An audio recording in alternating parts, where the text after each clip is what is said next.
पहले जमाने में जो नरेगा काम करता था 100 दिन काम किया उसको 2 महीने 3 महीने के बाद पैसा मिलता था। इससे पहले अगर काम हैदरपुरा में भी होता था ना तो वो भी कंसिडर किया जाता था as a part of magnet. जब इसके ऊपर क्वेश्चन कल को आ जाएगा फिर आप लिखोगे उस वक्त जो सेटिस्फेक्शन आपको मिलेगी ना वो मैं अभी फील कर रहा हूँ। पीक सीजन अगर आप देखोगे ना गांव में तो जमींदार के लिए वो जो पीक सीजन रहता है ना वो वही रहता है मई जून। उन दिनों अगर किसी की शादी भी होगी ना तब भी नहीं जाए। एक स्कीम चल रही थी जिसका नाम था MG NREGA. What is the full form of MG NREGA Nasir? हाँ उसके बाद आगे ओएस बोलेगा, सॉरी क्या नाम है, मोहसिन बताइए what is the full form of MG NREGA? नहीं बताइए, आप बताइए, आपने तो पढ़ा है। कोई बता सकता है हाथ खड़ा कर? और कौन आप में से? नहीं, ओके बताओ। हाँ national rural employment equality act कब आया था वो भी बताना है। When was it launched?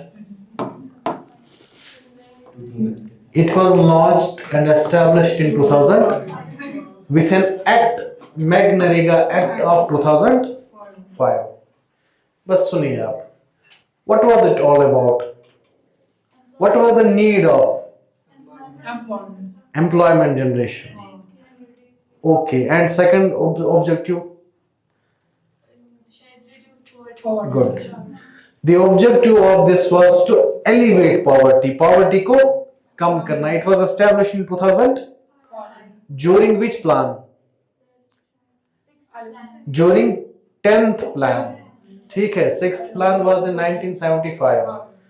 During 10th plan, this act was passed. ठीक. And it gave 100 days wageful employment to the adult member of the family. ठीक है, पर्टिकुलरली रूरल एरियाज में ना। उसको मैं समझाता हूं क्या है। अब ध्यान से सुनिए, एक स्कीम आई थी, गवर्नमेंट ने सोचा कि हम अपनी गरीबी कम करेंगे। गरीबी कैसे कम हो जाएगी? जब आप रोजगार दोगे। Employment is only reason that can reduce poverty. ठीक है, जब अनएम्प्लॉयमेंट हो जाती है that will lead to poverty. So जब आप रोजगार दोगे तो पॉवर्टी कम होगी ना। ऑब्जेक्टिव यही था। तो गवर्नमेंट ऑफ इंडिया ने इनिशिएटिव लिया that we will make it an act, so then it will become mandatory for the government to actually implement this policy. Otherwise वैसी स्कीम्स बहुत सारी हैं, but on the base of act it will become mandatory for